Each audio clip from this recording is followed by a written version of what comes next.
Good morning, students. Let us continue with the chapter number 5. Next topic, the stem.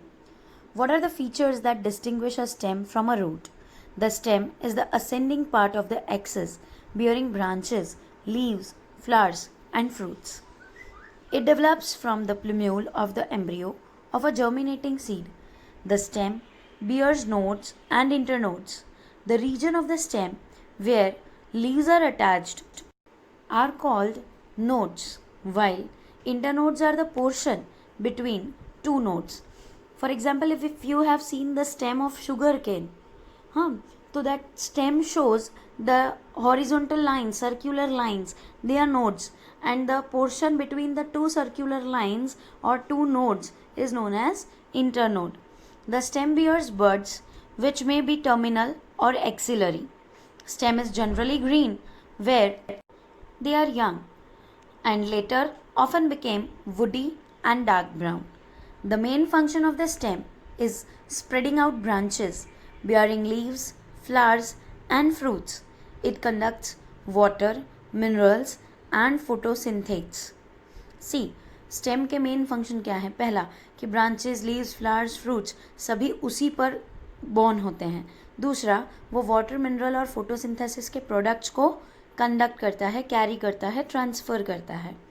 Some stem perform the function of storage of food, support, protection and vegetative propagation, that is vegetative reproduction, asexual mode of reproduction. So for these special functions, if the stems want to perform these special functions, they have to modify, they have to bring some changes in their structure and shape. So let us study modifications of stem. The stem may not always be typically like what they are expected to be. They are modified to perform different functions. We will see in the figure. Underground stems of potato, ginger, turmeric, Zaminkan, colocasia are modified to store food in them. They also act as organ of perennation to tide over the unfavorable conditions. We can see here ginger, Zaminkan, potato. They do not look like stem of the ordinary other plants, but in reality they are stems of the plant. But they store food to perform the special function of storage so that they can tide over in the conditions which are unfavorable to them so that they cannot die. Stem tendrils which develop from axillary buds are slender and spirally coiled, and they help the plants to climb, such as gourds like cucumber, pumpkins, watermelon, and grape vines. We can see here how the axillary bud is modified into tendrils, which is a thin slender structure which coils around the support. Axillary buds of a stem may also get modified into woody, straight and pointed thorns. Thorns are found in many plants such as citrus, bougainvillea. They protect the plants from browsing animals so that animals do not graze them. Due to thorns, they get scared of the thorns and they do not graze them. Here are the thorns which are modified from stems in the bougainvillea. Some plants of arid region modify their stems into flattened as in opuntia or fleshy cylindrical as in euphorbia structures. They contain chlorophyll and carry out the process of photosynthesis that usually is a function of leaf. Underground stems of some plants such as grass and strawberry etc. spread to new niches, and when older parts die, new plants are formed. In plants like mint and jasmine, a slender lateral branch arises from the base of the main axis and after growing aerially for some time arc downwards to touch the ground. A lateral branch with short internodes and nodes bearing a rosette of leaves and a tuft of roots is found in the aquatic plants like Pistia and Eichhornia.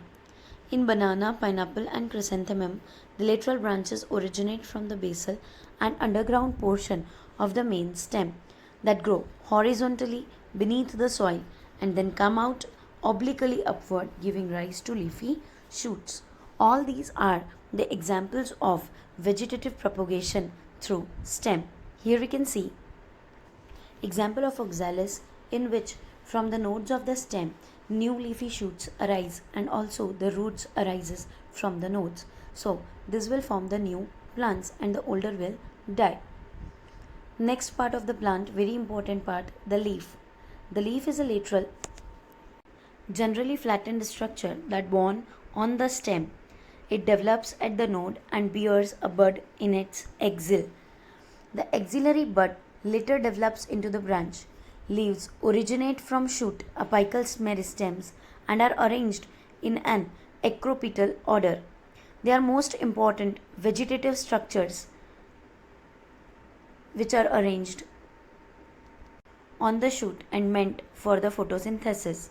A typical leaf consists of three main parts: leaf base, petiole, and lamina, that is also known as leaf blade. The leaf is attached to the stem by the leaf base. At this leaf base, the axillary bud is present.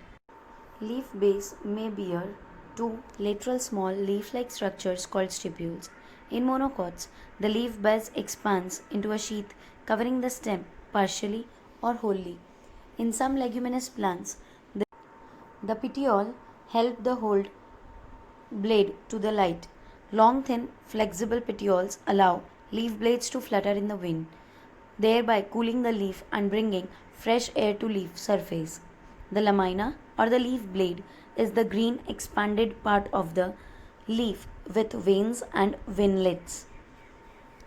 This is the structure of a typical leaf. We can see the three main parts of the leaf, that is leaf base, which consists of a stipule and axillary bud. Then the stick-like structure, petiole, to which the leaf lamina is attached. Third is leaf lamina, that is leaf blade, which consists of veins and vinelets. This is the structure, a typical structure of a typical leaf. The middle prominent vein is known as midrib. Veins provide rigidity to the leaf blade and act as channels of transport for water, mineral, and food material. The shape, margin, apex, surface, and extent of incision in the lamina varies in different leaves. अलग अलग leaf के shape अलग होते हैं, margin अलग होता है, apex यानी टिप अलग होती है, सरफेस, एक्सटेंट ऑफ इंसिजन, उसमें जो कट्स होते हैं वो भी अलग होते हैं. So next is the venation. The arrangement of veins and veinlets in the lamina is known as venations. When the veinlets form a network, it is termed as reticulate venation. But when the veins run parallel to the midrib, then it is known as parallel venation. Leaves of dicot plants generally possess reticulate venation, while parallel venation is the characteristic feature of most of the monocot plants. Let us see parallel and reticulate venation. Here in the first figure, it is a reticulate venation shown, in which we can see the network of veinlets, while in the second figure we can see that the veins are parallel to the midrib, hence it is known as parallel venation. Types of leaves. A leaf is said to be simple when its lamina is entire or when incised. The incision do not touch the midrib. When the incision of the lamina reach up to the midrib, breaking it into number of small leaflets, then the leaf is said to be a compound leaf. A bud is present in the axil of the petiole in both simple and compound leaf, but not in the axil of the leaflet of the compound leaf. The compound leaves may be of two types: pinnately compound leaf, in which the number of leaflets are present on the common axis, that is the rachis, which represents the midrib of the leaf, as in neem. Here the first is neem, in which all the leaflets are arranged on the rachis, not to the common point. But in the next silk cotton figure, we can see all the leaflets are arranged to the one point of the rachis, and this type of leaf is called as palmately compound leaf. In palmately compound leaves, The leaflets are attached at a common point at the tip of the petiole, as in silk cotton. The next concept is phyllotaxy. It is a pattern of arrangement of leaves on the stem or branch. This is usually of three types: alternate, opposite, and whorled. In alternate type of phyllotaxy, a single leaf arises at each node in alternate manner, as in China rose, mustard, and sunflower plants. See, example is given of China rose. We can see that from each node only one leaf arises. If first is at right side, then the other will be at the left, then right, then left, then right, then left. This alternate pattern is known as alternate phyllotaxy. In opposite pattern, a pair of leaves arise at each node and lie opposite to each other, as in Calotropis and guava plant. Let us see the leaves arrangement of leaves in guava plant. Here we can see that from each node on both the sides of the stem are the leaves present. So each node bears two leaves in the opposite direction. Hence, this kind of arrangement is known as opposite phyllotaxy.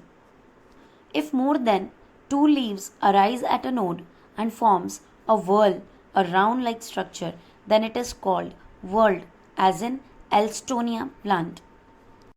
We can see here that from each node at least 6 to 7 leaves are arising and making a whorl-like structure on it. So this kind of arrangement of leaves is known as whorled phyllotaxy. Very important topic about leaves is modification of leaves. Leaves are often modified to perform functions other than photosynthesis.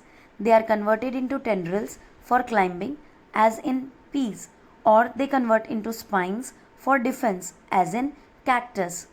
The fleshy leaves of onion and garlic store food. See the tendrils in the first pea plant, spines in the cactus, and fleshy leaves of the onion. These are the modification of the leaves for the special functions: first climbing, second defense, and third storage of food. In some plants such as Australian acacia, the leaves are small and short-lived. The petioles in these plants expand and become green and synthesize food. Leaves of certain insectivorous plants such as pitcher plant, Venus flytrap, are also the modified leaves which are meant for the nutrition of the plants. They trap the insects, digest them, and obtain the nutrition for the plant, because these plants are heterotrophic plants. The inflorescence. A flower is a modified shoot wherein the shoot apical meristem changes to floral meristem.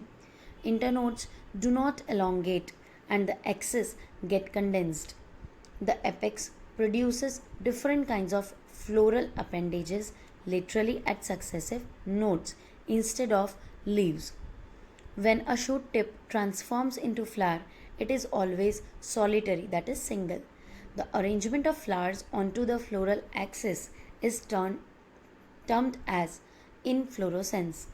Depending on whether the apex gets developed into flower or continues to grow, two major types are there. If it terminates into a flower, then it is cymose. If it continues to grow, then it is racemose. So, we can see in the figure that in racemose type, the flower is borne on the sides, lateral branches, but not on the tip of the plant. But in the other cymose type of inflorescence, the tip of the plant also possesses the flower. That is, the apex of the shoot is modified into a flower and it does not continues to grow in length. In cymose type, the main axis terminates in a flower and hence limited is growth. The flowers are borne in the basipetal order. We can see here in the figure. In the second figure, we can see the cymose inflorescence in which the lateral branches continue to grow, but the apex of the branch or shoot tip are modified into flowers. But in the first racemose flowers, the main axis continues to grow and the tip of the shoot is not modified into the flower. Next lecture, we will be continuing with the flower, the most fascinating organ.